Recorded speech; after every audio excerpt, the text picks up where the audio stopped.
Sana hindi ako nasundan ng mga aswang. Sana walang nakakita sa pag-alis ko.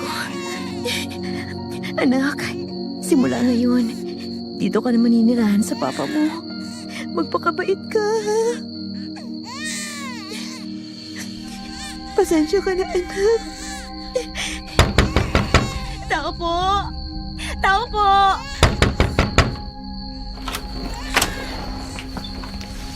Oo, Marites. Ano ginagawa mo rito? Ay, teka. Nanganak ka na pala. Bakit hindi mo sinabi sa asawa mo? Nasaan po siya? Nasaan po si Ramir? Ay, nako, nasa trabaho niya. Eh, bakit ba kasi kayo naghiwalay kung kailan malapit ka ng mga anak? Pasensya na po, inay. Ay, nako. Ang mahalaga ay umuwi ka na rito. Kung ano ba yung hindi niyo pinagkasundo ng anak ko, eh, ayusin niyo na at may anak na kayo. Magpakasal na rin kayong dalawa. Nay, si Moises na lang po ang iiwan ko sa inyo. Hindi na po ako kasama. Ano? Bakit? Paano ang anak mo? Hindi wala yung nanay. Parang awa niyo na po. Kailangan ko na pong umalis kasi baka masundan ako ng mga aswang.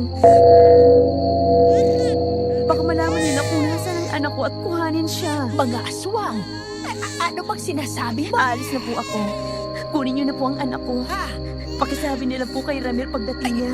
Teka, Marites! Hoy, Marites! Bumalik ka rito! Marites! Bumalik ka! Marites!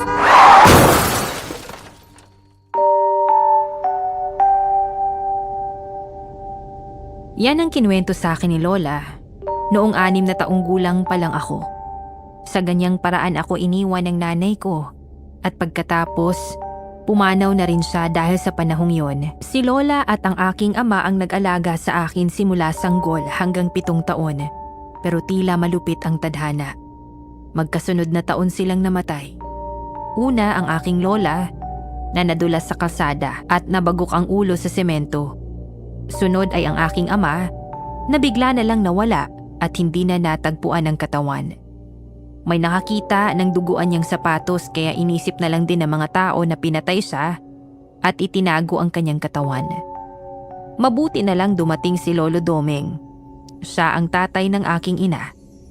Siya ang tumayong magulang sa akin at binubuhay niya ako sa pamamagitan ng pagiging kargador at tagahatid ng mga inaning bawang sa palengke at iba't ibang lugar. Masasabi kong napakabuti niya. Kahit na minsan ay mahina na ang kanyang tuhod at masakit ang mga kasukasuan, hindi siya tumitigil sa pagtatrabaho para mapag-aral ako at maibigay ang aking mga pangangailangan. Nakalimutan ko palang magpakilala. Itago niyo na lang po ko sa pangalang Moises at matagal nang naganap ang kwentong aking ibabahagi. Umiinog lang naman ito sa mga ilang pangyayari na kasama ko si Lolo at kung paano ako nakipagsapalaran sa mga aswang. Opo, totoo ang mga aswang. At yon ang ipagtatapat ko sa inyo dahil naranasan kong pumatay ng maraming aswang. Hindi sila pangkaraniwan at mahirap silang patayin kung wala kang ideya kung paano sila nabubuhay. Napili kong baguhin ang pangalan ng mga taong sangkot, pati na rin ang lugar kung saan nangyari ang lahat. Ito ay para makaiwas na rin sa anumang kaguluhan. Sisimulan ko ang kwento sa isang normal na gabi. Habang ako ay abala sa pag-aaral ng isa sa pinakaayaw kong subject, ang math. Nang mga panahong ito, ako ay nasa unang taon pa lang sa kolehiyo at kumukuha ng kursong edukasyon.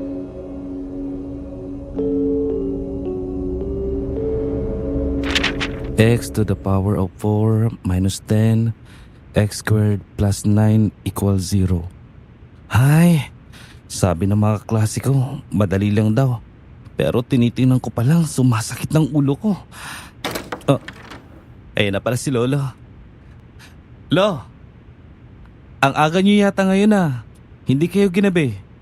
Talagang inagahan ko, Apo, at nang mas maaga rin akong makapagpahinga. Masakit kasi ang mga kasukasuan ko eh.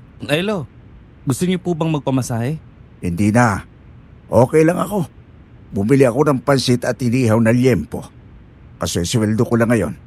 Pagsanto ka na ng kanin.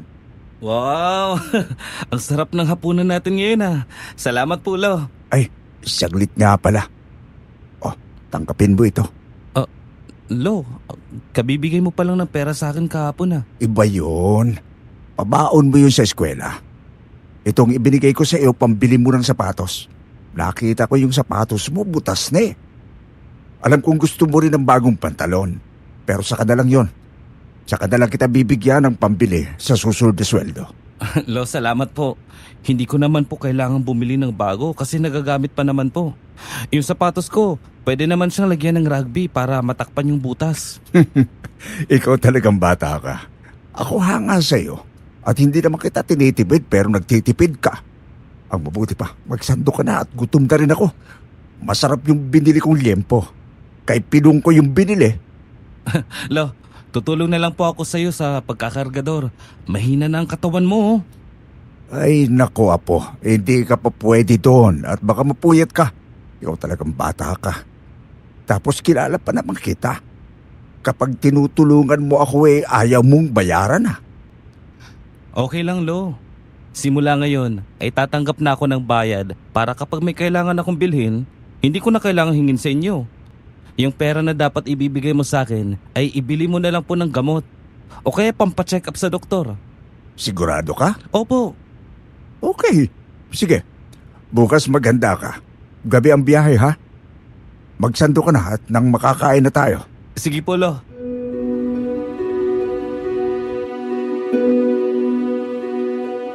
Ganon kaganda ang samahan namin ni Lolo. Ibinabalik ko ang kanyang kabutihan hindi dahil napipilitan ako, kundi dahil sa malasakit at pagtanaw ng utang na loob. Simula noon, tinutulungan ko na si Lolo sa pagkakargador. Tumutulong lang ako sa kanya simula Biyernes ng gabi hanggang Linggo dahil yun lang yung mga araw na walang pasok. Isang gabi, inaya ako ni Lolo na magdala ng bawang sa isang lugar na hindi ko pa napupuntahan. Santo Cristo? Saan po yun, Lo?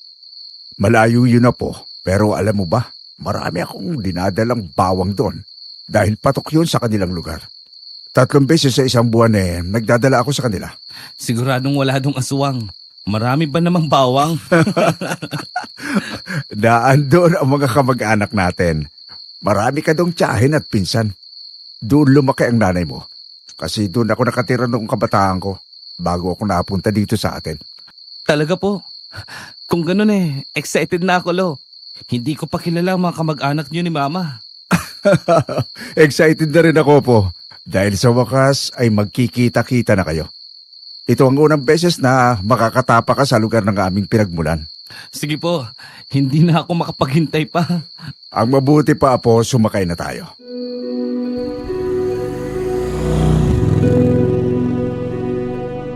Sa wakas, ay makikita ko na ang mga kamag-anak ko. 21 taon na ang lumipas at ni minsan, hindi ko pa nakita ang isa sa kanila. Malayo ang baryo ng Santo Cristo at bumiyahe kami ng isang malubak at napakadilim na daan. Wala ring bahayan at tila ba hindi pa ito naaabot ng kabihasnan. Apo, kaya ganito ang daan. Nasa liblib na lugar ang Barrio Santo Cristo. Hindi pa ito ang kabisera. Kung saan nakatira ang mga tao, kaya wala ka makikitang bahay. May kalayuan talaga. Kaya pagpasensyahan mo na ha. Sabi ko naman sa iyo, bilang driver ng truck na nagdadala ng supply ng bawang sa iba't ibang lugar talagang dumadayo ako sa malalayong lugar. At isa na nga ito, ang mismong bayan na kinalakhan ko. Lo, kung nasiliblib na baryo po ang Santo Cristo, kumusta naman po ang kabuhayan ng mga tao dito? Maayos naman na po. Masisipag at madidiskarte ang mga tao sa Santo Cristo. Kaya kahit wala sila sa kabayanan, nakakapambuhay naman sila nang may laman ang sikmura. Ang kapitan naman nila nakikipag-ugnayan naman sa lokal na gobyerno para makakuha ng mga supply ng pagkain o kagamitan na nasa bayan, kaya hindi pa rin sila nahuhuli. Kagaya nito, nag-aangkat sila ng bawang sa atin. Kasi yung lupa sa kanila hindi magandang pagtamnan. Sinubukan na nila minsan hindi tinubuan ng halaman. May mga taga Santo Cristo po ba na dumarayo sa kabayanan? Halimbawa, gusto nilang mag-aral. Bihira ang nag-aaral doon. kasi ayaw nilang iwan ang Santo Cristo. Meron namang elementarya at high school doon, pero pag nakatapos na mga bata, di na sila tumutuloy sa kolehiyo. Kaya nga ikaw, mabuti at nasa bayan ka. Sinisikap talaga kita na mapag-aral para pagdating ng araw matulungan mo rin ang mga kaanak natin. Kasi gusto ko doon ka magturo. Maturuan mo man lang sila ng bumasa at sumulat. Pero parang ang pangit naman ng ganun, Lo. Dahil lang ayaw nilang iwan ng Santo Cristo, hindi na sila lalabas para mag-aral sa ibang bayan.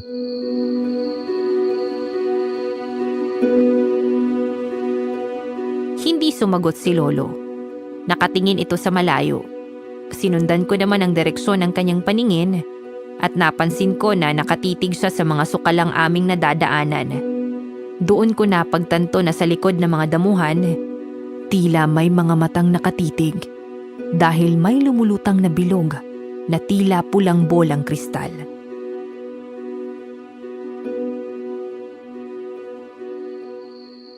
Lo, ano yun? Bakit parang... Huwag mong intindihin yun na po. Normal lang naman sa ganitong klaseng lugar ang mga mababangis na hayop. Ang mabuti pa, patulog ka na sa biyahe. At anong oras na? 2:30 na. Sa pakiwari ko mga 3:00 pa tayo makakarating kina Kapitan. Ang layo naman pala nito, Lo. 12:00 tayo nang umalis, di ba? Ilang beses ko namang sinabi sa iyo na malayo talagang baryo Santo Cristo. Makulit kang bata ka Lo, may... ano yun, Lo? Nakakatakot. Parang isang malaking lobo na may apuhing katawan at pulang mata. Wala yun na po. Huwag mong intindihin yon. Lo, susugod siya sa sasakyan natin. Apo, bibilisan ko pagpapatakbo. Siguraduhin mo nakalagay ang seatbelt mo sa iyong katawan. Opo. Sige na po. Lolo! Lo! Ah!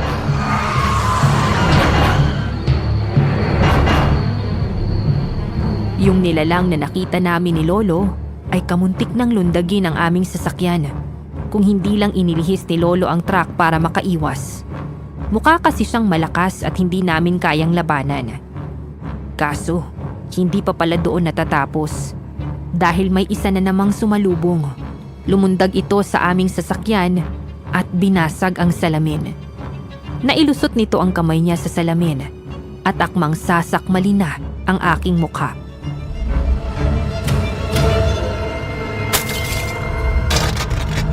Lo! Ah! Apo, kumapit kang mabuti. Siguraduhin mo nakabalansi ka na maayos. Bakit, Lo? Anong gagawin mo? Basta!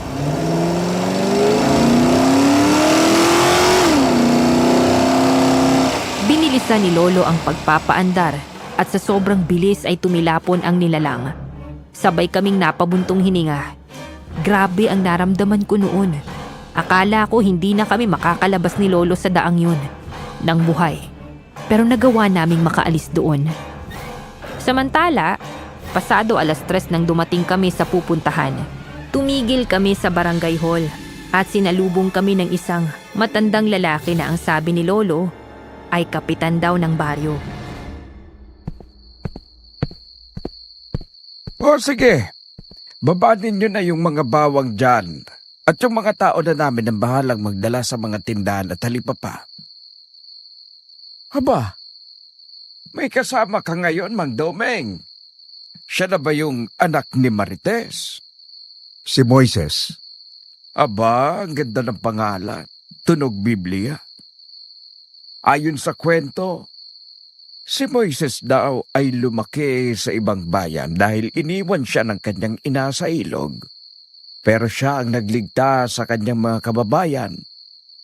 Malay mo, ganun din si Moises natin. Nasa kolehiyo na yan. Pag magtuturo na yan dito. Yang mga kagaya talaga nila ang kailangan natin dito sa baryo para balang araw makapagpatayo na rin tayo dito ng universidad. Bibihira lang kasi ang gusto makipagsapalaran sa bayan. Ayaw nilang iwan ang Santo Cristo. Hindi nila kayang labanan ang sarili nilang kahinaan. Ikaw talaga, Baron, no? Alam mo naman kung gaano kahirap para sa ating mga kabaryo ang iwan ang bayan ng Santo Cristo. Kung sa bagay nga, ang mabuti pa pala, pumasok na kayo sa loob at nang maipagtimpla ko kayo ng kape. Para naman mainitan ng sikmura ninyo. Paniguradong puro lamig ang napalahan niyo sa biyahe. Sige, hindi ko yan tatanggihan. Oh, eto. Pinaganda ko kayo ng kaping bigas. Masarap ito. Hindi mo pa ito natitikman, Moises, ano? Hindi pa nga po. Puro kaping barako ang iniinom namin ni Lolo. Mas maganda ito sa katawan, tsaka mas mabigat sa tiyan. Teka lang pala. Meron itong kapares Yung suman.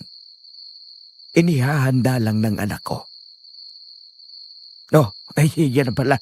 Yan ang panganay ko, Moises. Si Tinay. Siya rin ang sekretarya ko.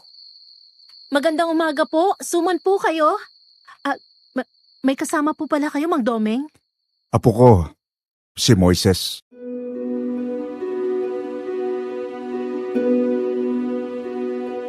Nakaramdam ako ng pagkailang sa paraan ng dalaga kung paano itong tumitig sa akin. Tinitignan ako nito mula ulo hanggang paa. Sinusuri at parang binabasa. Wala naman akong nararamdamang negatibo. Mukhang maganda ang impresyon niya sa akin.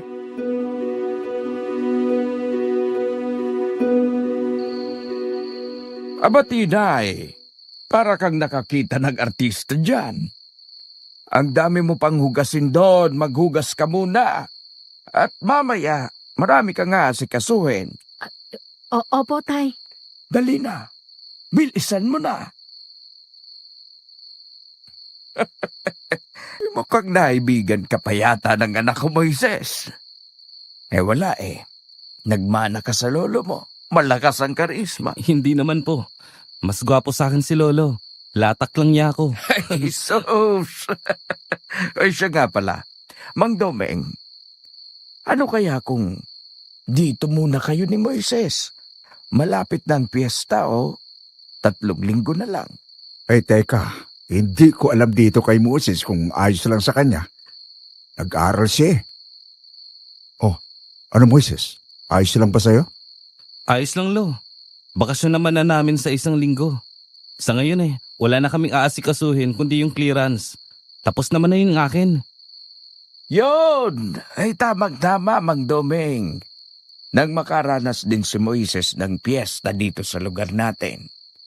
Abay, saan kami tutuloy? Nasira na yung bahay namin ni Marites dito Doon sa amin, may silid na hindi ginagamit. Doon na muna kayo. Malapit lang naman dito sa barangay hall yung bahay namin, Moises.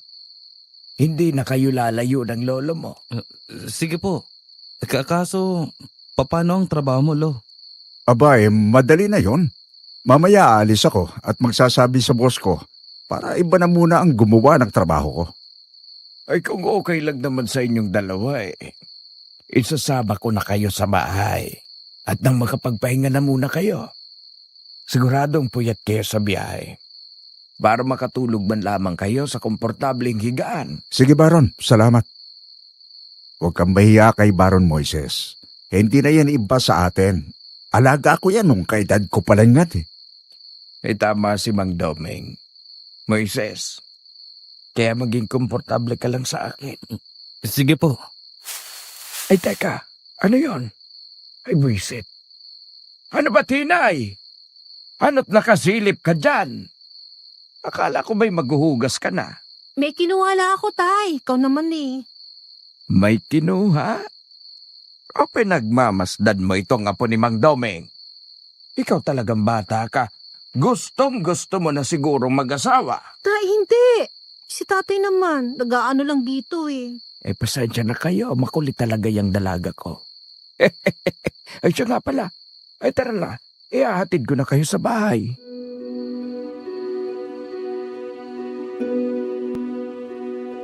Napansin ko na kahit nakalabas na kami, ay hinahabol pa rin talaga ako ng tingin ni Tinay. Aminado kong maganda siya. Pero nung time na yun kasi, wala pa sa utak ko ang makipagrelasyon o magkagusto sa babae. Samantala, nagpahinga lang kami matapos maihatid sa bahay ni Kapitan. Habang tulog si Lolo, inaisipan kong lumabas. Napakaganda ng mga tanawin sa kanila. May malawak na hardinan, natatanaw ko yung mga taong dumadaan na mukhang namumuhay lang ng payapa.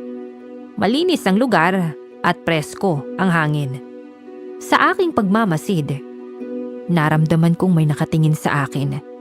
Kaya naman, ako ay napalingon at nakita ko si Tinay.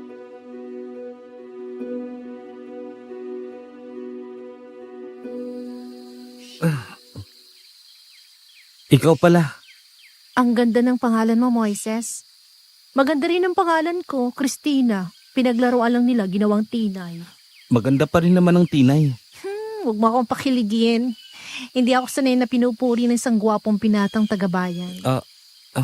Hindi naman ako gwapo. Sus! Huwag mo nga lukoyin sarili mo. Mas gwapo ka pa nga sa lolo mo eh. Siya nga pala. Baka gising na si Lolo. Hanapin na ako nun. Hoy, Ano yun? sigurado ka bang gusto mong manatili rito hanggang piyesta? Oo naman. Ngayon lang ako nakarating sa pinagmulan ni Lolo at ng nanay ko. First time ko lang din makakasama ang mga kamag-anak namin kaya bakit hindi?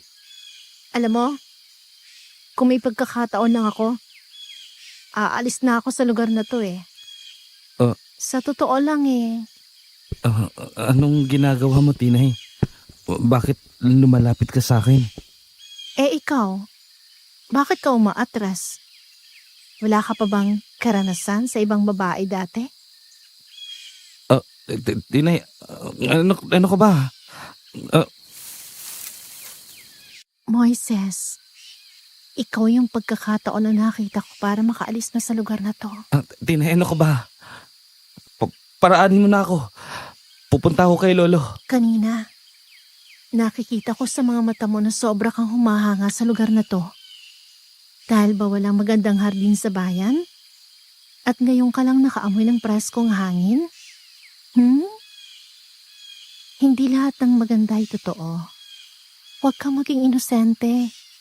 Lalo na rito sa Barrio Santo Cristo. Tinay, ano ba? Hindi ko maintindihan ang pinagsasasabi mo.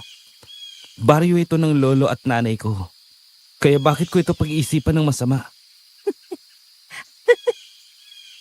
Kaya interesado ako sa iyo, Moises eh. Alam mo ba kung ano nakakita ko sa mga mata mo? Pag-asa. Basta mga isang araw, sasama ako sa iyo at sabay tayo aalis dito.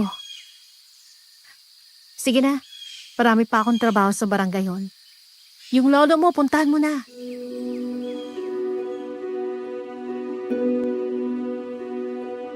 Wala akong maintindihan sa sinasabi ni Tinay. Hindi ko naman kasi pinag-iisipan ng masama ang Barrio Santo Cristo sa kabila ng nakita namin ni Lolo sa daan. Kinahapunan, inaya ko ni Lolo na pumunta sa isang herbalista na ang pangalan ay Aling Petra. Dito kumukuha si Lolo ng mga gamot sa sakit ng katawan dahil magaling daw ito.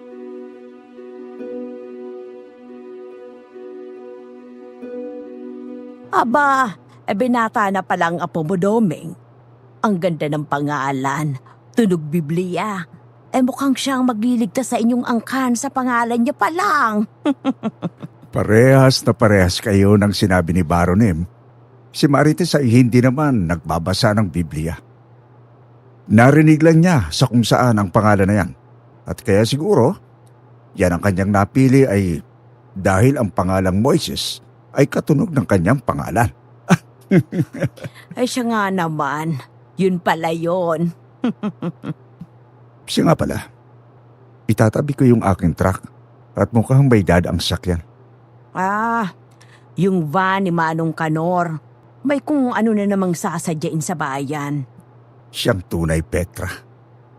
Siya nga pala, dito ka muna, Moises. Itatabi ko muna yung truck natin at na makaraan si Manong Kanor. Sige po, Lo. Unang beses mo palang dito sa Santo Cristo, ano iho? Oo nga po eh. Ngayon ko lang po narating ang baryo ni Lolo. Mabuti na lang at magpipiesta kaya magtatagal din kami ni Lolo rito. Ay, oo nga pala. Malapit na ang piyesta ng Santo Cristo. Alam mo na ba yung kasunduan? Ano pong kasunduan? Hindi mo alam? Okay na yung truck, naitabi ko na. Domeng, nandyan ka na pala. Okay na yung mga binili kong herbal. Magaling yun sa sakit sa likod. Kami ng apo ko hindi na rin magtatakal dito sa inyo. Ako ay babalik pa sa bayan at magpapaalam sa boss ko. Nalimutan ko kasi na piyesta. Patitigilin pa nga pala kami ni Kapitan dito eh. Talagang nangingibabaw ng katandaan mo, Domeng. Ulyanin ka na. Baka sa susunod, makalimutan mo ng pangalan ko. Hindi naman. Sa susunod magrekomenda ka sa akin ng herbal na pampatalas ng memorya. Sige. Paano tong apo mo? Saan mo iiwan? Nasira ang bahay ninyo ni Marites, di ba? May tinutuluyan naman kami rito, saka malaki na yan. Kaya niya na ang sarili niya. O siya, sige, mag-iingat kayo.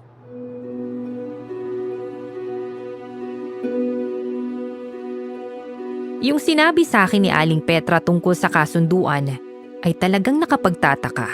Nag-iwan yun ng tanong sa aking isip. Hindi ko naman maitanong kay Lolo dahil nagmamadali na siya. Inihatid niya na lang ako sa bahay ni Kapitan pagkatapos ay nagpaalam na siya para pumunta sa bayan. Pagdating sa loob nakaramdam ako ng inip kasi wala akong ibang mapagkakaabalahan. Naisipan kong lumabas para magpahangin. Gabi na ang mga oras na yon kaya madilim na rin ang paligid.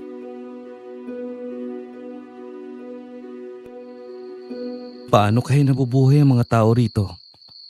Mukhang wala namang mayroong TV. Ano ang ginagawa nila bago matulog? Siguro hanggang bakasyon lang ako rito. Pero hindi ko kayang tumira. Teka, ano yun? May tao ba dyan? Kung sino man gustong mantrip sa akin, lumabas ka dyan! Diyos ko, ganun yung boses ng nilalang na nakasalubong namin ni Lolo sa daan.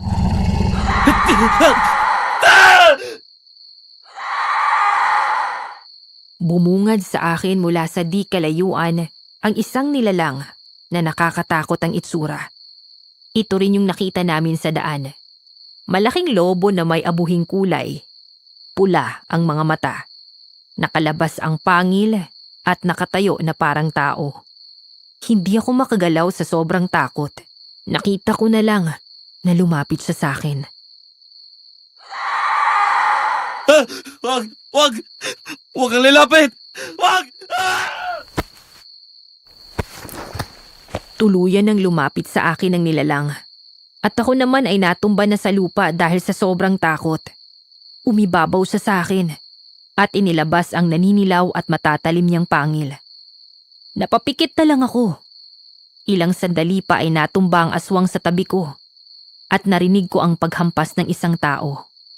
Pagmulat ko, nakita ko si Tinay. Hinahampas niya ng baseball batang aswang. Walang tigil at paulit-ulit.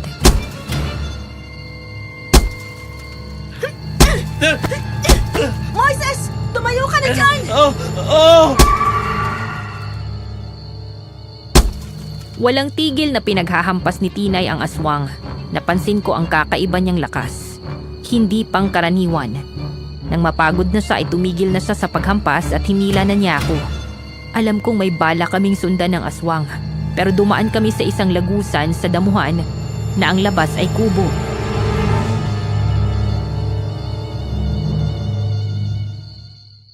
Unang beses mo nakakita ng ganon?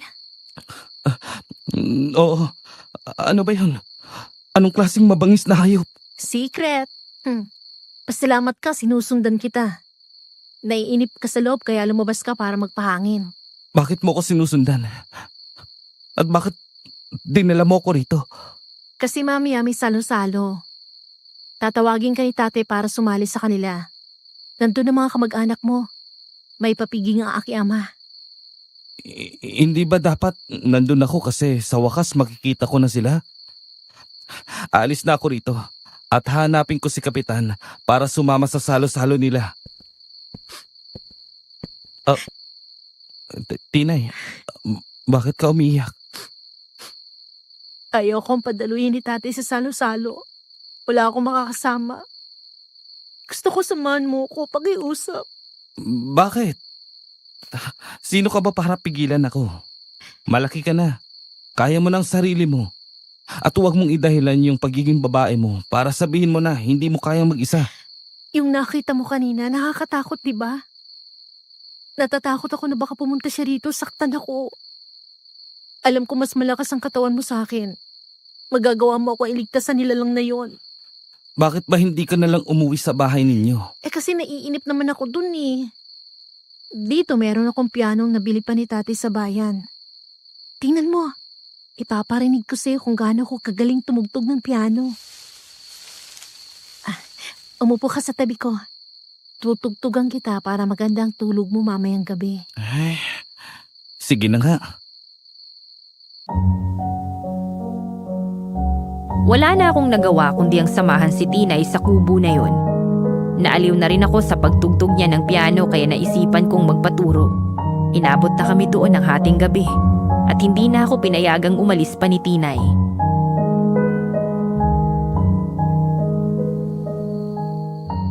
Ano? Hindi pwede. Baka dumating na si Lolo, hanapin ako nun. E di akong bahala bukas ng umaga. Malakas naman ako sa lolo mo eh, huwag ka mag-alala. Saan tayo matutulog dito? Meron ako higaan dito. Kasi madalas na ako matulog dito kapag napapasarap ako sa pagtugtog ng piano. Ayoko nga. Ang liit-liit niyan eh. Hindi maganda sa babae at lalaki ang magkatabi sa iisang higaan. Anong ginagawa mo? Bakit mo ko hinihila? Baliw ka ba? Virgin ka pa, no? Hoy! Tigil-tigilan mo nga yung mga ganyan mong hirit. Hindi ako nakikipagbiruan sa'yo. Sinamahan na nga kita rito, oh. Ano pa bang gusto mo? Naririnig mo ba yon? Oh. Hindi ka pwedeng lumabas kasi nasa labas lang ng kubong yun nilalang na yon. At hindi mo ako pwedeng iwanan dito. Moises, pakiusap. Huwag mo ko iwan dito. Natatakot ako. Okay, sige. Basta itigin mo lang kabastusan ng bunganga mo. Hindi ako ganong klase ng lalaki. At hindi pa ako ready sa mga ganong bagay. Alam mo, lalo ako nagiging interesado sa'yo. Ang mabuti pa, matulog na tayo. Ako rito sa tabi. Dito ka sa may dingding. Ilagay mo yung unan sa gitna natin. Baka kasi malikot ka matulog. Kung saan pa mapunta ang kamay mo. Oops! Ikaw naman palang nag-iisip ng madumi sa ating dalawa eh. Pero seryoso, virgin ka pa? Ay, matulog ka na nga. Ang kulit-kulit mo talaga. Good night, Mr. Sungit. Uy, makalayo naman to sa akin para akong pinagdidirihan. Pasalamat ka, gwapo ka ha. Huwag ka nang maingay. Mabuti pa, matulog ka na. Okay. O ito, kumot mo.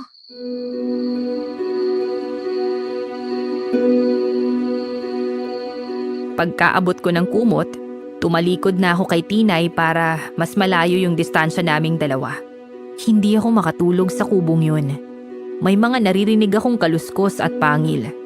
Parang may kakaibang nagaganap sa lugar na yun. Hindi kaya hindi naman mabangis na hayop yung nakikita ko, kundi aswang. Nakikiramdam akong mabuti nang may marinig akong dumagan sa aking katawan. Pagtingin ko ay nakita ko si Tinay na nakayakap na sa akin.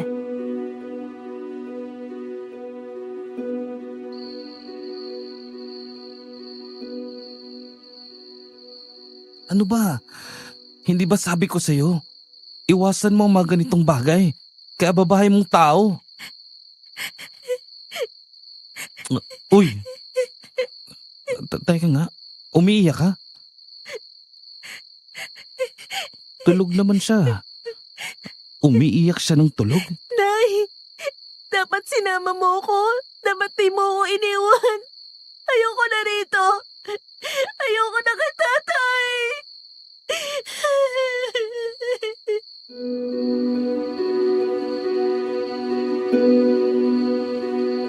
Natigilan ako nang marinig ang mga salitang sinasabi niya. Tulog siyang nagsasalita. At sa palagay ko, ang mga sinasabi niya ay may kinalaman sa mga bagay na matagal na niyang iniipon sa kanyang dibdib.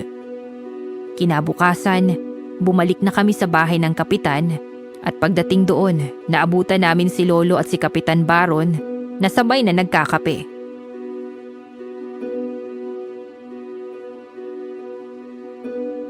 Yan na pala sila. Moises, ano ka ba naman? Nag-alala ako sa'yo kagabi. Akala ko kung saan ka na pumunta. Magkasama lang pala kayo ni Tinay. Hoy, Tinay! Saan mo dinala itong si Moises? Namasyal lang po kami kagabi. Nakitulog kami sa bahay ng pinsan ko. Pasensya na po, Tay. Hindi ako nakapagpaalam. Ikaw na bata ka. Hindi Tay! ka nga dito. Bitawan mo ako, Tay! Hindi ba sabi ko sa'yo matulog ka na kagabi? Aray, Hindi ko alam na lumabas ka pa pala at isinama mo sa kung saan itong si Moises. sasaktan po ako! Aray ko! Kapitan. Hayaan nyo na po. Gusto lang sigurong makipagkaibigan ni Tinay sa apo ko. Bisit ka. Tay naman, ang sakit eh. Kagabi, hinahanap ko itong si Moises para sa salo-salo. Pagkakataon na niya para makita ang mga kamag-anak niya. Okay lang yung kapitan. Ipakikilala ko rin naman siya sa kanila. Kapitan, ako po talaga nag-aya kay Tinay kagabi. Naiinip po kasi ako. Hindi ko po alam na may pasalo-salo kayo. Moises, Totoo bang doon kayo pumunta sa bahay ng binsan ni Tinay? Opo, totoo po yun. Ikaw, Tinay, sa susunod, magpapaalam ka sa akin kapag aalis ka at isasama mo itong si Moises, ha? opo, Tay. Diyan na muna kayo ni Tinay. Mag-almusal kayong dalawa. May pupuntahan lamang kami nitong si Mang Domeng. Tinay, duty ka mamayang tanghali, ha? Bilisan mo sa mga gawain mo sa bahay. Opo, Itay. Apo, diyan na kayo ni Tinay ha? Opo, Lo.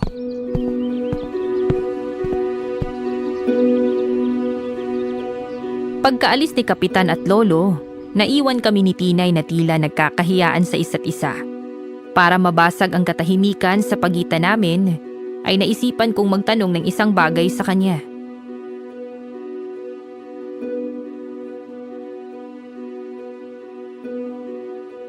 Hindi pala alam ng tatay mo yung tungkol sa kubo? Hindi ko pinapaalam sa kanya kasi yun lang tahimik na lugar na nakakapag-isip ako. Ayoko may mga abala sa akin doon. At yun din ang lugar na nararamdaman ko na mag-isa lang ako at nasa ibang mundo ako. Swerte mo nga eh. Ikaw ang unang taong dinala ko ron. Kagabi, hindi ako nakatulog. May pagkaingay-ingay sa labas kagabi. May mga kaluskos at paulit-ulit kong naririnig ang pag-angil ng isang nilalang. Talaga bang wala kang ideya kung anong meron sa Barrio Santo Cristo? Sa lugar na kinalakan ng lolo't nanay mo? Ngayon nga lang ako nakarating dito, di ba?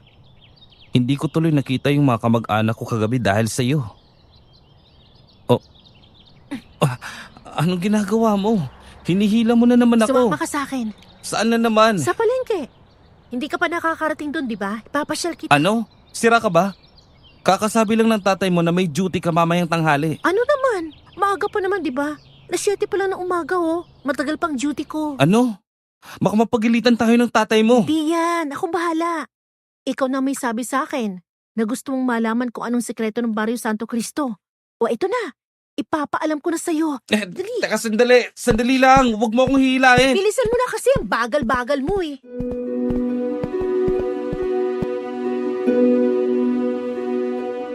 Wala na akong nagawa kundi ang sumama kay Tinay.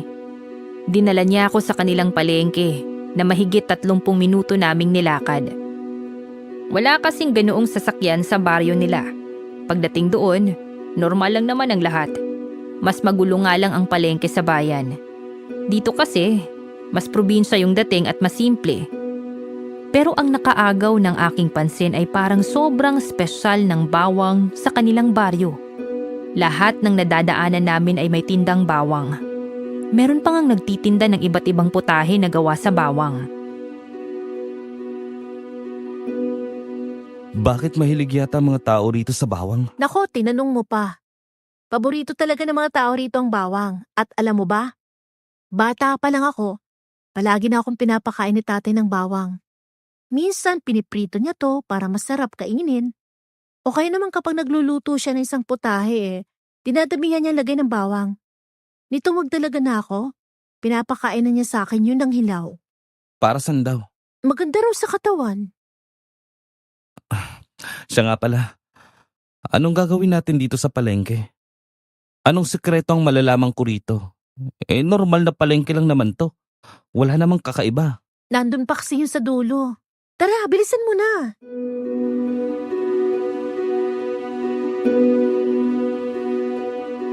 Dinala ako ni Tinay sa pinakadulong bahagi ng palengke at naabutan namin doon ang mahabang pila ng mga tao. Kakaiba ang aura nila. Mabalasik ang kanilang mga mukha at para silang patay gutom. Lahat ay may kani-kanilang dalang plato. At ang pinipilahan nila, ang tindahan ng dinuguan. Pagsapit pa lang sa bungad ay halos mapasukan na ako sa malansang amoy sa paligid. Lahat ng mga nandoon ay tahimik na kumakain. Walang nagsasalita. Lahat sila ay nakafocus sa ginagawa. Ang pagkain nila doon ay tila isang gawain na ginagawa nila dahil required. At kung hindi, may mawawala.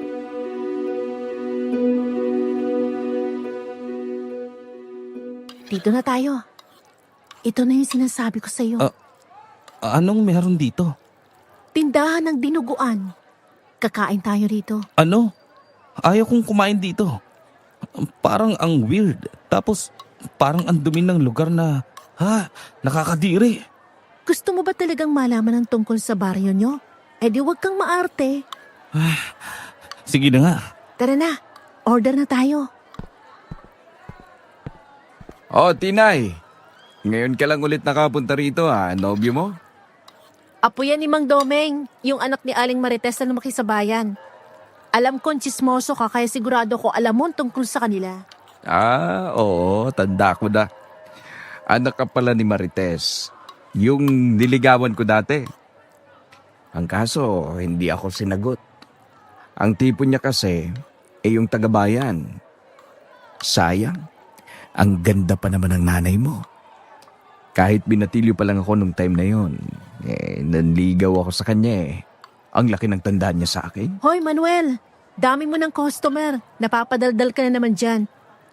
Order kami ditong si Moises ng 2 dinuguan. Dito na namin kakainin. Ay, Moises pala ang pangalan. Pwede na sa Christina. Sira ka. Bilisan mo na, hoy. Hoy, yan bang si Moises 21 na yan? Oo, kaedad ko yan. Mura pa. Huwag mo munang pakainin ng madami yan, ha? Oo na, ako na bahala. Bilisan mo na.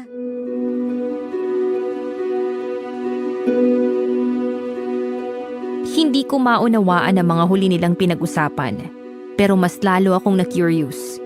Ilang minuto lang ay dumating na ang order. Dinala ng isang lalaki ang 2 mangkok ng dinuguan sa aming mesa. Wala man lang kanin o puto. At nang pagmasdan ko ito, meron akong napansin.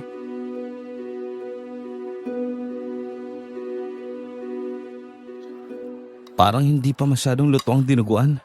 Mapula pang dugo. May kilala kami ni Lolo doon sa bahay na masarap magluto ng ganito. Sabi niya sa amin, ang sign daw na luto na ang dinuguan ay kapag itim na ang kulay ng sabaw. Siyempre, ang gusto ng mga tao rito ay malasado kasi mas nalalasaan nila yung dugo at para lang silang kumakain ng hilaw. O ano? Okay ka lang? Ba't ba naman kasi inaamoy mo? Ang lansa! Alam mo, huwag ka masyadong magpalata sa mga taong kumakain dito. Delikado na. Tingnan mo naman para sila mga patay gutom. Yang pagkain na pinagdidiringan mo, gustong gusto nila. Hindi ko sila maintindihan. Bakit ba kasi ganito ang pagkaluto nila rito? Parang hilaw pa. Mali ang tanong mo. Ang itanong mo ay kung anong klaseng karne yan. Anong klaseng karni ba to? Tingnan mo yung lalaki nagdadala ng karne dito. Nasa likuran mo. Obserbahan mong mabuti kung anong klaseng karne yung dala niya.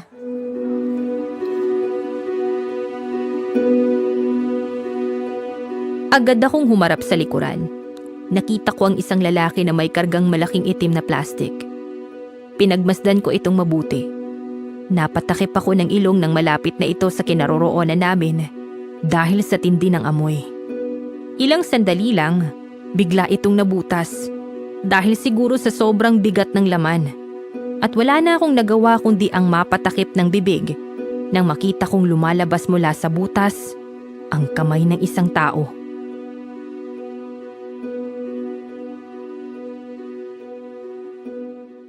Tinay, kamay yun ng tao. Huwag ka maingay. Tingnan mo mga tao rito. Nakita na rin nilang nakita mo. Pero wala silang pakialam kasi alam mo ba kung bakit? Bakit? Dahil normal na lang yan dito, Moises. Gusto mo pa makasiguro? Eto ang kalamansi. Ipiga mo sa iyong pagkain, pero huwag ka magpapahalata sa mga ibang kumakain dito.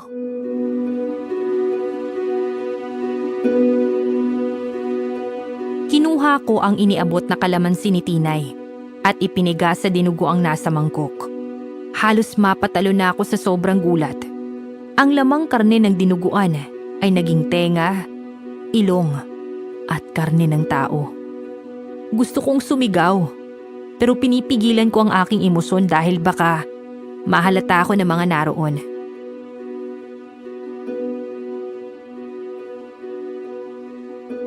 Totoo nga. Kumakain kayo ng karne ng tao. Hindi ako kasama, Moises. Sila lang. Marami na rin nagsasama sa akin sa kainang ito. Pero umiinom ako ng pampasuka. Pagkatapos kong kumain, sinusuka ko. Bakit?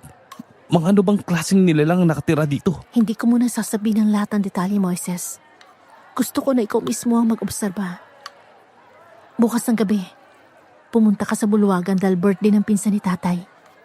Hindi nila kayo iimbitahan kasi yung pinsan ni tatay ay nakaalitan ni Mang Domeng. Paano ako makakapunta doon kung ganun? Hindi naman pala kami imbitado. Akong bahala. Aabangan kita sa daan tapos magtatago tayo. Marami ako ipapakita sa iyo dahil doon nalalabas ang lahat ng mga bagay na dapat mong malaman. Saan ba yun? Konting lakad lang yung mula sa bahay namin. Alam mo naman yung hardinan, di ba? Sa may puno ng gumamela. May daan doon. At yun ang papuntang Buluwagan. Huwag kang mag-alala. Nandun ako. At akong bahala sa'yo. Anong oras ba? Malamang, edi kabilugan ng buwan.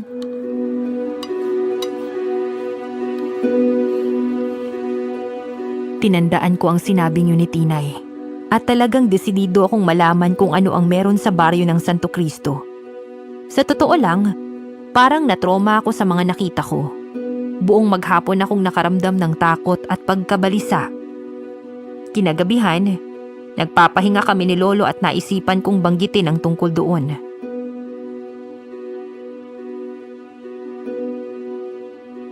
Alam mo ba, Lo?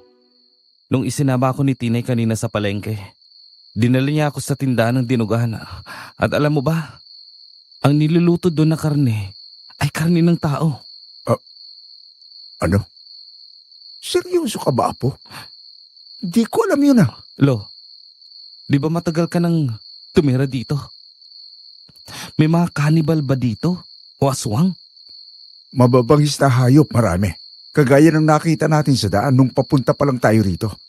Pero wala naman yata noong sinasabi mo. Lo, gusto mo ba dalhin kita doon bukas? Papasama tayo kay Tinay para mapatunayan mo rin na totoo ang sinasabi ko. Aba Apo, ayoko. Anong gagawin ko doon? Di naman ako kumakain ng karne ng tao. Tsaka, alam mo, sa tagal ko nang hindi tumira dito marami na akong hindi alam sa lugar na ito. Baka isa na yung dinuguan na sinasabi mo. Wala pa namang ganun dito nung buhay pa ang nanay mo na may bahay pa kami dito. Lo, natatakot ako. Huwag na kaya tayong magpaabot ng piyesta. Baka mamaya tayo pang karnehin. Parang may mga iba nang nakatira dito.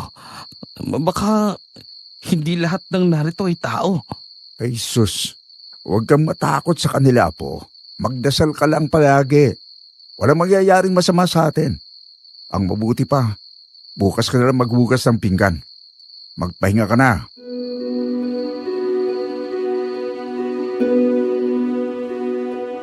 Parang hindi naniniwala si Lolo sa aking sinasabi. Kaya mas lalo akong nag-alala.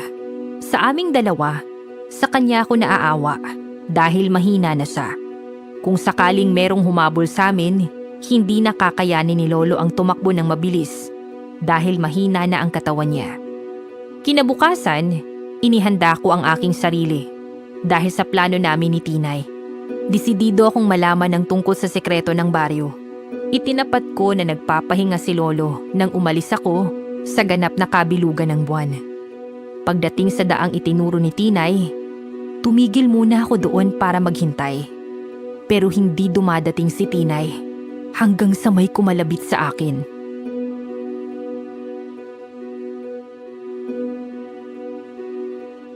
Hoy! Manuel, Aba, natandaan mo ang pangalan ko ah. oo. Ikaw yung tendero ng dinuguan. Mukhang inosente ka pa sa mga bagay-bagay, pero anong ginagawa mo rito? Si Tinay.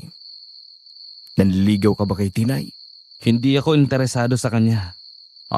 Gusto mong malaman kung ano meron sa Barrio Santo Cristo. Hindi ka naman imbitado doon sa pinsan ni Kapitan. Sigurado ako kasi kaaway siya ng lolo mo. At saka hindi ko alam kung kaya mo bang kainin yung mga ihahandang pagkain doon.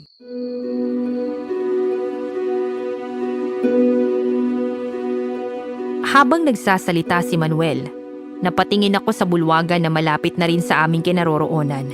Marami ng tao. At ang nakaagaw sa aking pansin, ang isang van na tumigil doon. Pagkatapos, ay ibinukas nila yon. At nakita ko ang 4 na bangkay na inilabas nila sa loob ng sasakyan. Desidido na akong malaman ang katotohanan. Kaya naisip kong hindi ko nahihintayin pa si Tinay.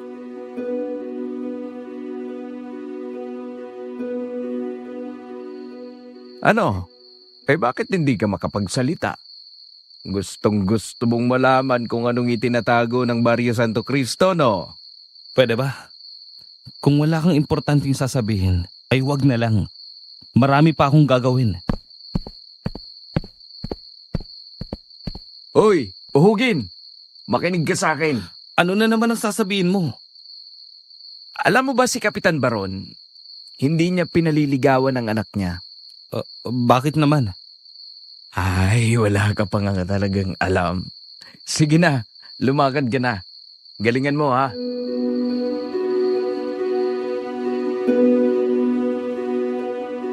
Hindi na ako sumagot sa huling sinabing yun ni Manuel. Sa halip, nag-focus na lang ako sa gagawin. Nag-ingat akong mabuti. Patago-tago para walang makakita. Palihim akong pumasok sa lugar kung saan sila nagluluto. At nakita kong dinala doon ang mga bangkay. Nagtago ako sa likod ng isang malaking drum. Inalis nila ang mga saplot nito at inihandang parang karne. Nakita ko doon si Kapitan. Parang siya ang nangunguna sa mga ginagawa doon.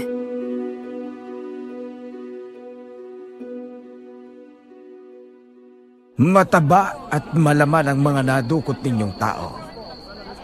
Siguraduhin nyo lang na ang mga yan ay mga taong lansangan o kaya naman ay mga dayong naliligaw para hindi tayo mabisto.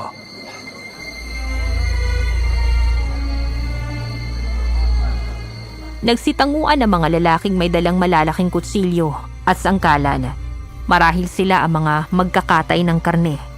Nakita mismo ng mga mata ko kung paano nilang hiniwa sa ilang piraso ang katawan ng tao.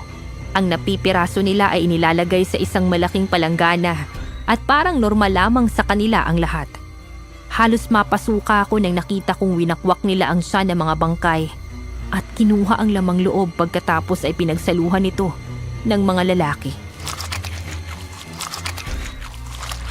Ang ilan sa kanila ay hindi na napigilan pa ang pagbabagong anyo. Sila ay naging nakakatakot na nilalang.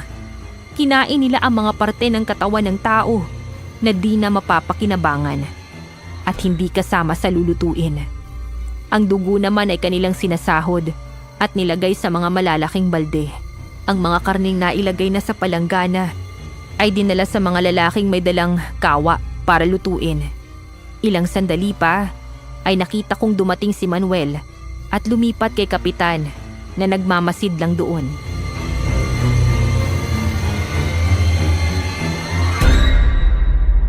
Kapitan, kanina ko pa kayo hinahanap. Abala ako. Ang daming ginagawa rito. Ano ba yung sadya mo? Nanliligaw na ba yung si Moises sa anak mo? Hinahanap niya kasi kanina. Gusto raw niyang makita. Mukha namang wala silang kasunduan o ano. Mukhang nagpaparamdam na kay Christina yung apo ni Mang Doming ah. Nandito siya. Nandito lang yon. Nakita ko kanina sa daan eh.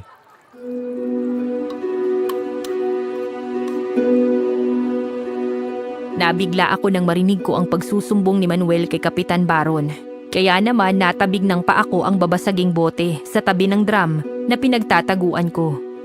Kapwa napalingon ng dalawang lalaki sa kinaroroonan ko. Gaya ng inaasahan, lumapit si Kapitan at nahuli ang aking pagtatago. Hinila ako nito sa braso. Totoo bang sinasabi ni Manuel na naniligaw ka sa anak ko? Hindi po. Hindi po totoo yun. Kung ganon, anong ginagawa mo rito? Wala po. Hindi mo ba narinig ang sinabi ko? Ang sabi ko, sumama ka sa akin sa loob. Opo.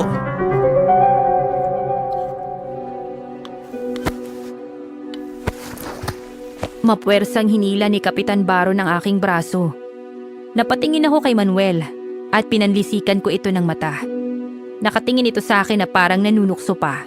Balak pala talaga ako nitong ipahamak. Samantala, dinala ako ng lalaki sa madilim na silid na nasa isang lumang gusali na malapit sa bulwagan. Itinulak ako nito sa sahig at sinuntok ng malakas sa mukha.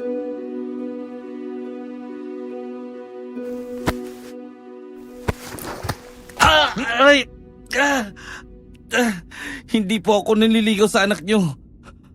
Huwag niyo po akong sasaktan, Kapitan Baron. Simula nang dumating ka, palagi na lang ikaw ang iniisip ni Tinay. Baka dumating ang araw na sumama na sa'yo at malayo na sa akin ang anak ko. Wisit ka. Kapitan Baron, maniwala po kayo. Hindi po ako nanliligaw kay Tinay. Tumigil ka! Hindi ako naniniwala sa pagkukunwari mo. Dahil ako mismo ang nakakakita kung paano mo nakukuha ang loob ng anak ko. Sasabihin ko sa'yo, akin lamang si Tinay. Pagmamayari ko siya, akin lamang ang anak ko! Aray! Tama na po! Wala na akong pakialam kay Mang Doming dahil nakialam ka sa anak ko. Hindi na kita bubuhayin! Wag po!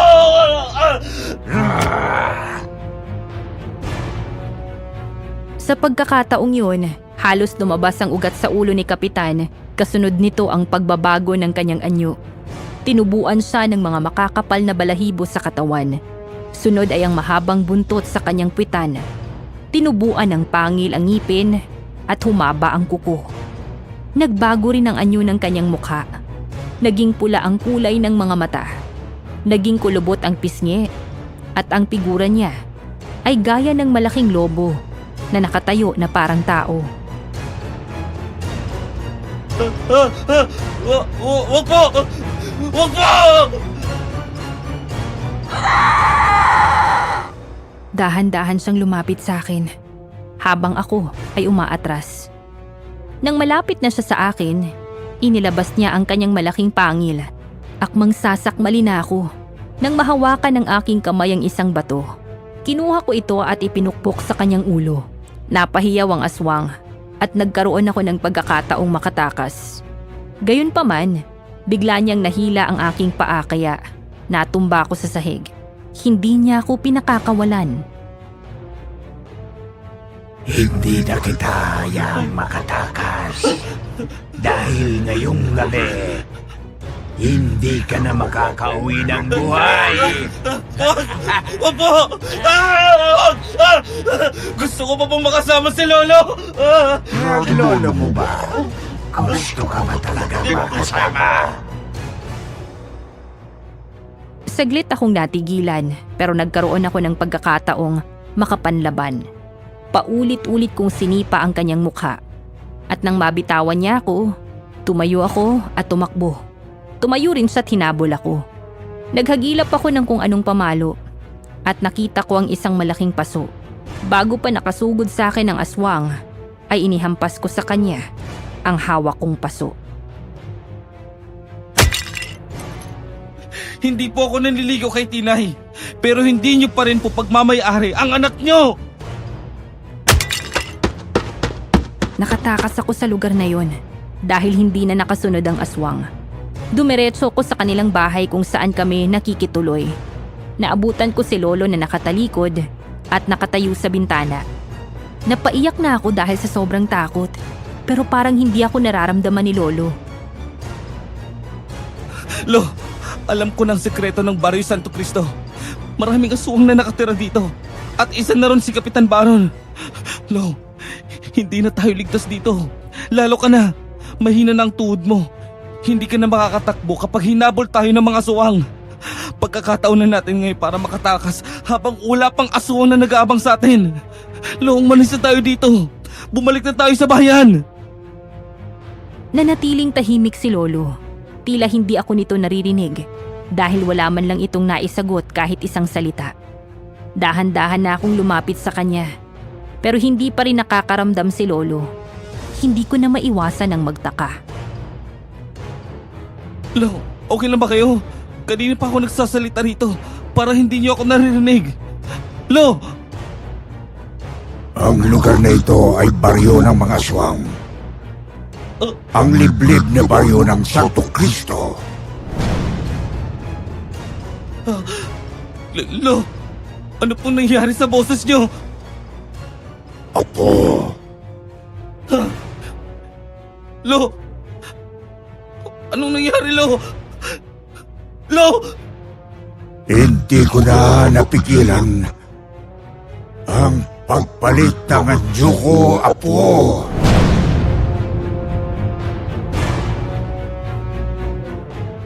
Ganun na lang ang pagkagulat ko nang makita ang anyo ni Lolo. Tinutubuan ng abuhing balahibo ang kanyang mukha, pati na rin ang braso. Pulang-pula na ang kulay ng kanyang mga mata. Dahan-dahan siyang lumapit sa akin. At ako naman ay napaatras dahil sa sobrang takot. Siguro, oras na rin para malaman mo ang totoo. Dahil malalaman mo rin naman ito.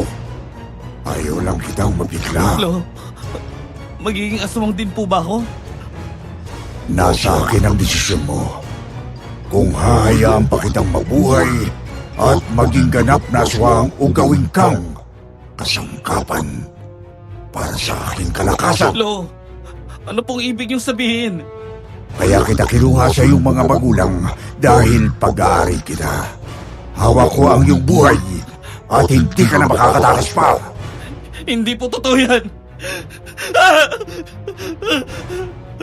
Hindi ka na makakatakas! Lo, wag po!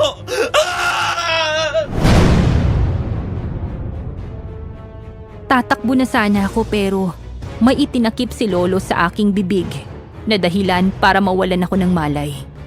Nagising na lang ako sa isang madilim at masikip na selda. Tumayo ako para maghanap ng daan palabas at sa isang siwang nakita ko si Lolo at Kapitan Baro na nag-uusap.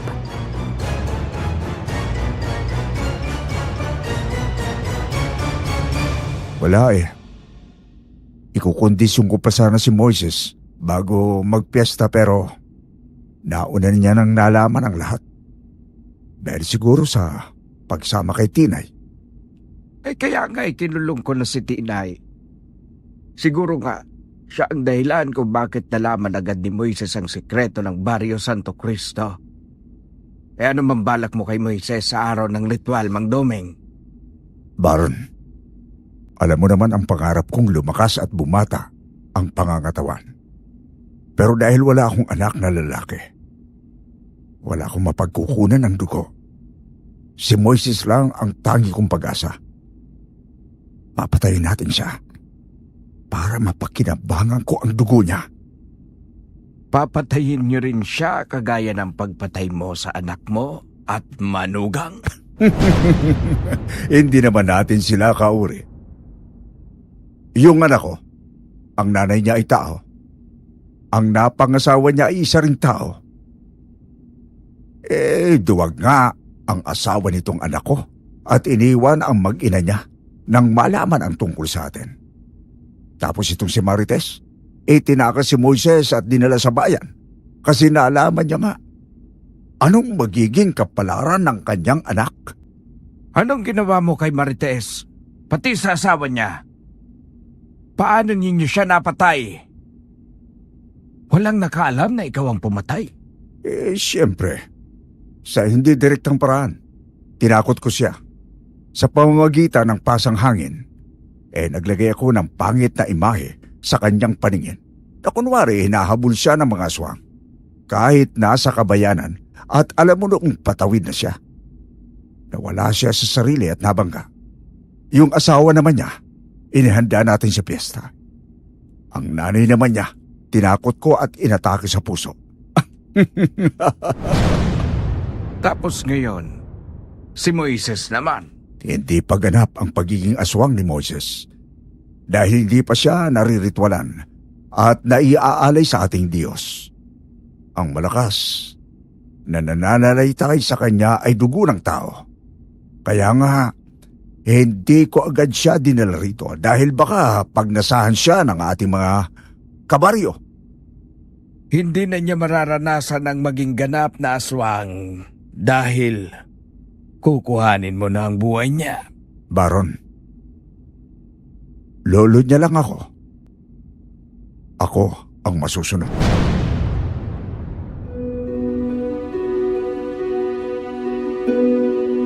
Nagtiim ang bagang ko sa mga narinig. Hindi ako makapaniwala na ang lolo ko na nagpalaki sa akin, ang itinuring kong ginto sa buhay ko, ay isang malaking traidor na ginagamit lang pala ako para sa sariling kapakanan niya. Hindi ko akalain na hindi pala totoo ang kabutihang ipinapakita niya sa akin.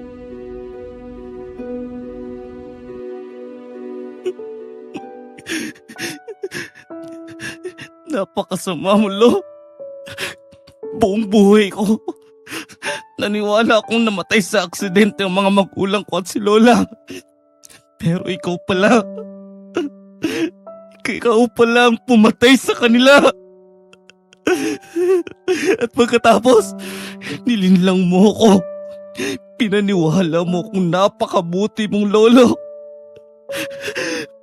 Ginagamit mo lang pala ako. Napakasama mo. Wala kang kasing sama.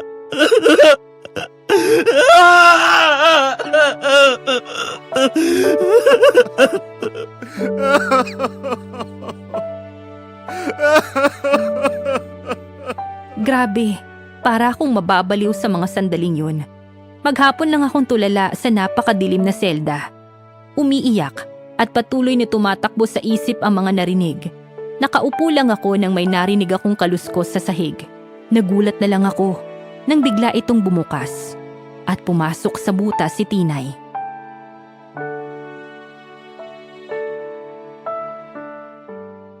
Tinay, paano ka?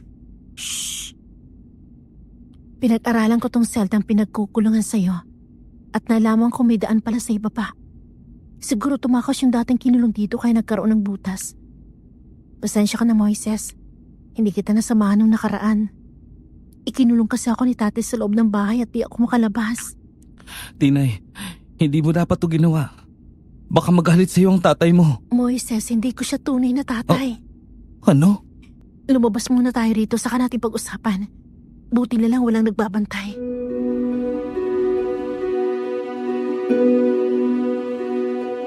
Hindi na ako nagpatumpik-tumpik pa. Sinamantala ko na ang pagkakataong yon para makalabas sa loob ng selda. Mabuti na lang at alam ni Tinay ang mga tamang daan para hindi mahuli ng aswang.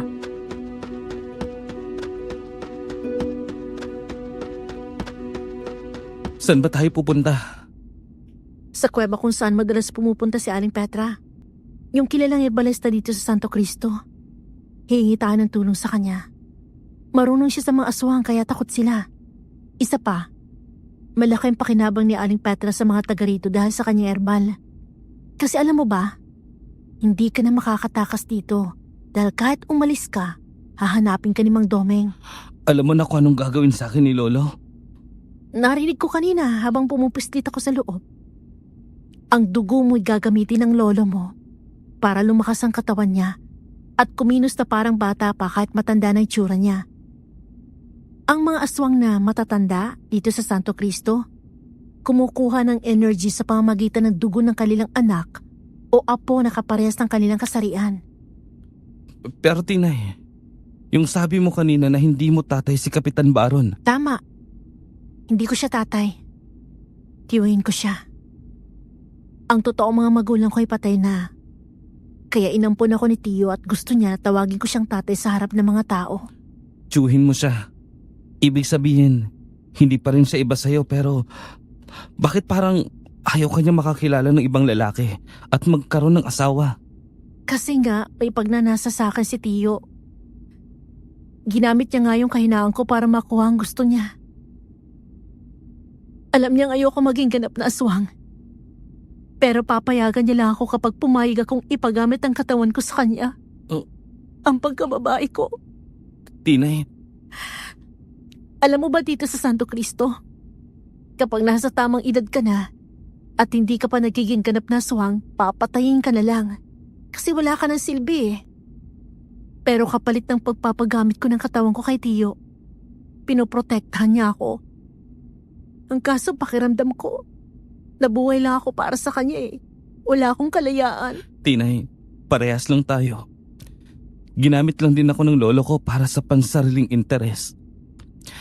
Nararamdaman ko ang nararamdaman mo.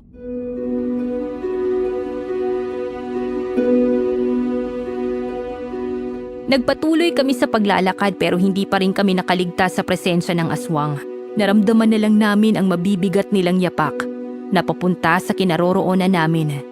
At ang mga nakakatakot na angil, hindi pa umayon ang pagkakataon dahil pagkatakbo namin, nawala ng balanse si Tinay at natisod sa nakausling tuod sa lupa.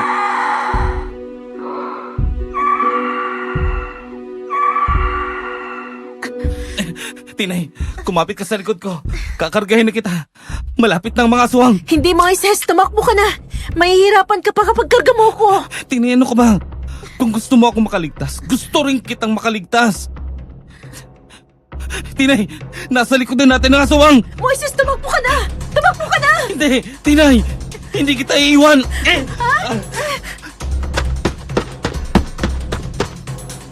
Palapit na ng palapit sa amin ng nilalang kaya presahan ko ng kinarga si Tinay. Mahirap ang tumakbo habang may karga, pero kinaya ko. Wag lang kaming maabutan. Mga ilang sandali lang, natanaw na namin ang kuweba at sabay kaming napausal ng pasasalamat. Nagtaka si Aling Petra pagkakita sa amin, pero agad kaming pinapasok nito dahil baka raw masundan kami ng aswang.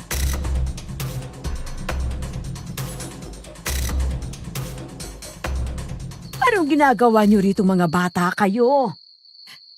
Aling Petra, alam ko mapagkakatiwalaan ko kayo. Hindi po ba, pinatahan niyo ako nung nakita niyo ako umiiyak nung may ginawa sa akin ng tiyuhin ko. Alam mo ko ano pinagdadaanan ko, Aling Petra. At ikaw ang nagpalakas ng loob ko. Alam ko rin pong may alam kayo sa akin. Dahil sa sinabi ninyo nung bumisita kami ni Lolo, yung tungkol sa kasunduan.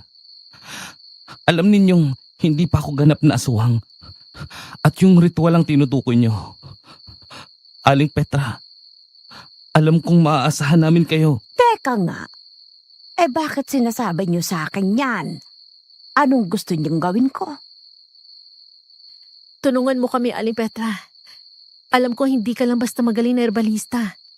Alam ko may kakayahan ka ring lumaban sa mga aswang. Alam ninyo, Wala naman akong pakialam sa mga aswang na yan eh. Ang tanging gusto ko lang ay kapayapaan ko. Narito ako sa Santo Cristo dahil gusto ko ang lugar dito. Kaya poprotektahan ko ang sarili ko at hindi ako magpapakabayani para sa ibang tao. Aling Petra, niloko ako ng lolo ko. Ginamit niya lang ako para patayin ako sa araw ng piyesta at makuha ang dugo ko. Si Tinay, ginagamit lang siya ng tiyuin niya. Binababoy siya kapalit ng pagiging ganap ng aswang niya. Binababoy siya kapalit ng pagiging ganap na aswang niya. Aling Petra, kung hindi kayo kikilos, maaring hindi lang ako o si Tinay ang makaranas ng ganito. Ayaw naming maging ganap na aswang o kaya naman ay pagmamay-ari ng iba. Tulungan mo kami lipulin ng mga aswang, Aling Petra. Hindi naman sila lahat ay masama. E di ang patayin ninyo, yung mga nananakit sa inyo. Aling Petra, may isang tindahan ng dinuguan na regular na pumapatay ng tao para gawin nilang pagkain. At hindi lang yan. Tuwing piyesta o handaan, pumapatay sila ng tao. Alam ko hindi yun lingid sa kaalaman nyo. Pero isipin niyo po ha, yung mga taong naliligaw, dayo at nakatira sa lansangan, miserable na nga sila. Tapos tudukutin pa sila ng mga aswang na wala silang kamalay-malay? Aling Petra, alam kong mabuti kayong tao at may malasakit sa iba, kaya naiintindihan niyo po yun. Ilang araw na lang at piyesta na. Ihanda yung mga sarili ninyo. Aling Petra, tutulungan niyo po kami. Ayoko nang paulit-ulit. Magpahinga na muna kayo. Dito muna kayo sa kuweba.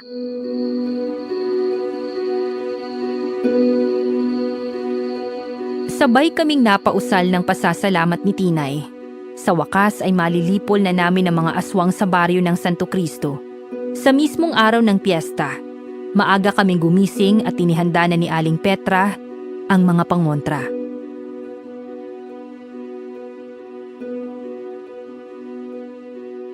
Aling Petra, bakit hindi bawang o asin ang dadalhin natin? Kita nyo naman sa buong baryo ng Santo Cristo. Mahilig ang mga residente sa bawang kasi sinanay nilang katawan nila sa bawang para hindi sila mapatay. Gayon din sa asin. Gumagamit sila ng asin hanggang sa hindi na makaramdam ng hapdi ang katawan nila. Matatalino ang lahi nila.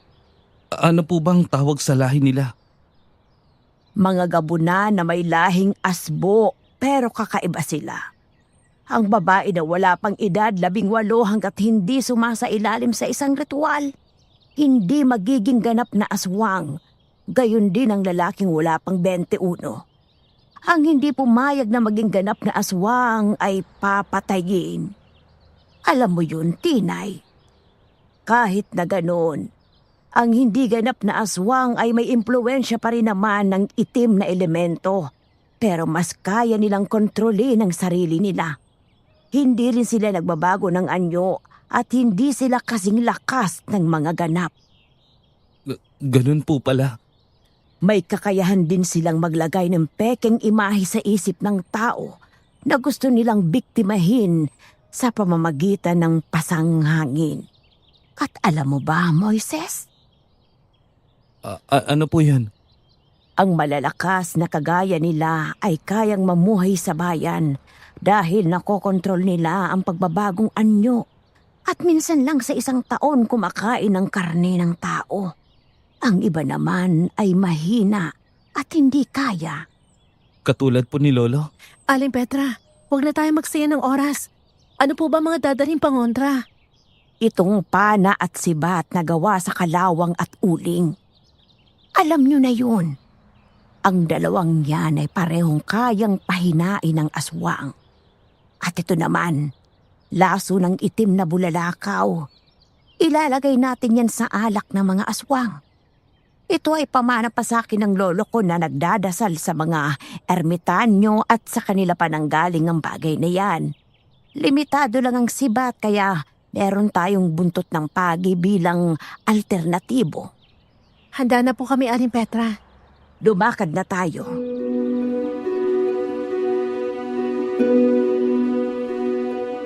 Sa bulwagan ginaganap ang paghahanda, kaya naman doon kami dumiretso. Ang una naming hinanap ay ang imbakan ng mga alak. May 2 nagbabantay doon. Pero nang ipaamoy namin ang laso ng bulalakaw, ay nawala na sila ng malay. Kaya nakapasok kami sa loob.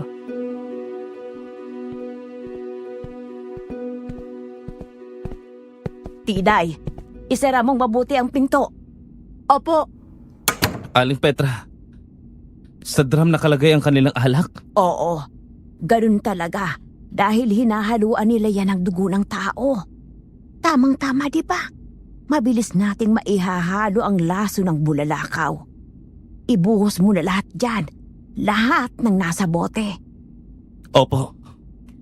Ang alak ng mga pinuno at kasamahan ay nakabuklod. Kaya ihanda nyo ang iyong mga pana para sa kanila. Kapag nanghina sila, saka ninyo isaboy ang laso ng bulalakaw na nasa maliit na bote. Opo.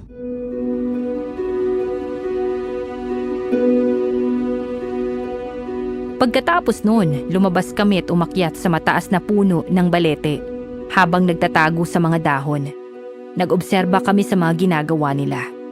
Nagsimula na ang ritual. Mahigit 10 ang mga binata at dalagang gagawing ganap na aswang. Isa si Lolo sa nangunguna sa gawain. Pagkatapos ng seremonya at pagsasaya, inilabas na nila ang mga alak.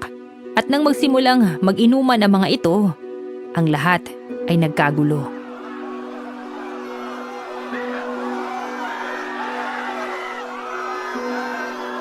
Nakita namin na marami ang nangisay ang katawan. Nagsisuka sila ng itim na likido. Lumabas ang kanilang tunay na anyo. At ang iba ay nagsitumbahan sa lupa. At hindi na kinaya ang epekto ng lason ng bulalakaw. Nakita namin si Lolo, Kapitan Baron, Manuel, at iba pang matataas sa baryo na balisa at hindi alam ang gagawin. Lahat sila ay nagsipagbago ang anyo, marahil para mailabas ang lakas nila.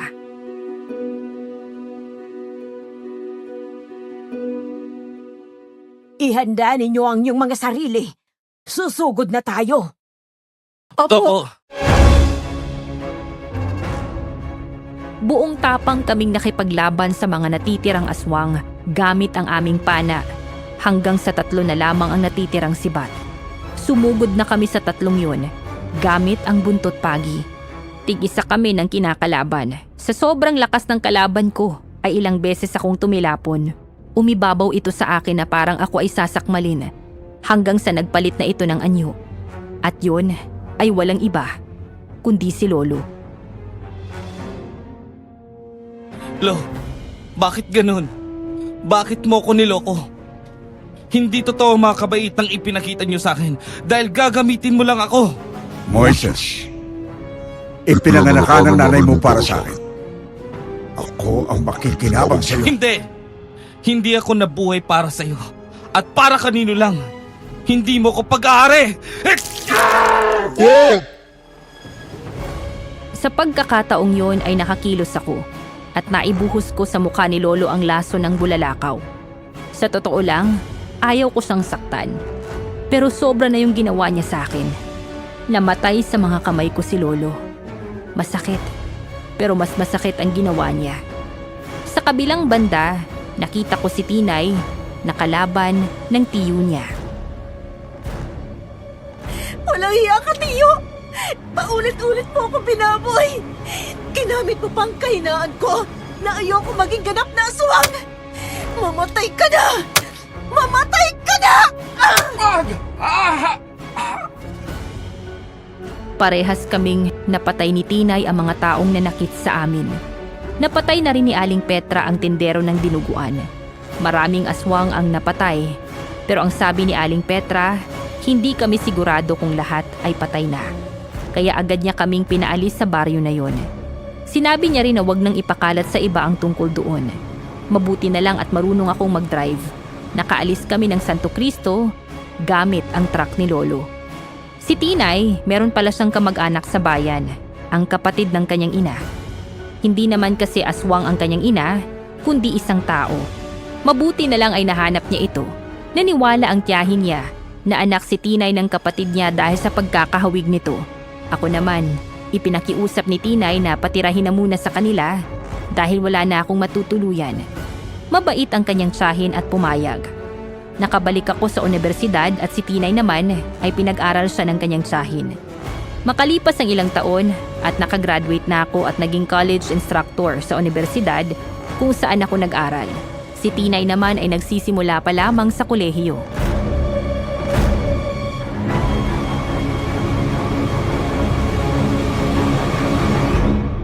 Ano, Moises? Makakipag-date ka na ba sa akin? Tinay, ano ka ba? First month sa rin na natin, no? Jesus, palagi ka kasing busy. May tinulungan kasi akong estudyante. Palaging absent. Yun pala, pinagtatrabaho siya ng lolo niya para may pangsugal. Ngayon, hinanapan ko ng pwedeng kumupkup at magpaaral sa kanya. Yung nangyari sa nakaraan natin, naging inspirasyon mo para makatulong sa maraming tao. Oo naman, hindi ko yun makakalimutan. Kaya sa'yo ako eh. I love you, mahal. Mas mahal kita, Tinay. Oo, Miss Ligaya. Naging magkarelasyon kami ni Tinay at hanggang ngayon ay masayang nagsasama bilang mag-asawa na may 6 na supling. Sa totoo lang, nararamdaman ko rin yung pagiging aswang dahil may kaunting dugo na nananalaytay sa akin. Kagaya ng mas malakas ang aking pangamoy at meron akong kakaibang lakas, lalo na sa kabilugan ng buwan. Pero mas pinili kong maging tao at magpakatao. Sa aking karanasan, natutunan ko na minsan, kung sino pa yung ating taong pinagkakatiwalaan, ay sa palang hindi natin dapat bigyan ng tiwala dahil nahuhulog lamang tayo sa kanilang panloloko at panlilin lang. Pangalawa, hindi tayo pag-aari ng kahit na sino, kahit magulang pa natin yan o malapit na tao. Huwag tayong pumayag na gamitin tayo para sa kanilang sariling kapakanan dahil lahat ng tao ay may karapatang mabuhay ng malaya. Hanggang dito na lamang po ang aking kwento at maraming salamat po. Nagmamahal, Moises. Para sa mga tagapakinig, kung kayo ay taga Barrio Santo Cristo, pipiliin nyo bang maging ganap na aswang o mananatili bilang tao? Paki-comment ang inyong sagot at huwag kalimutang mag-like and subscribe. Salamat po.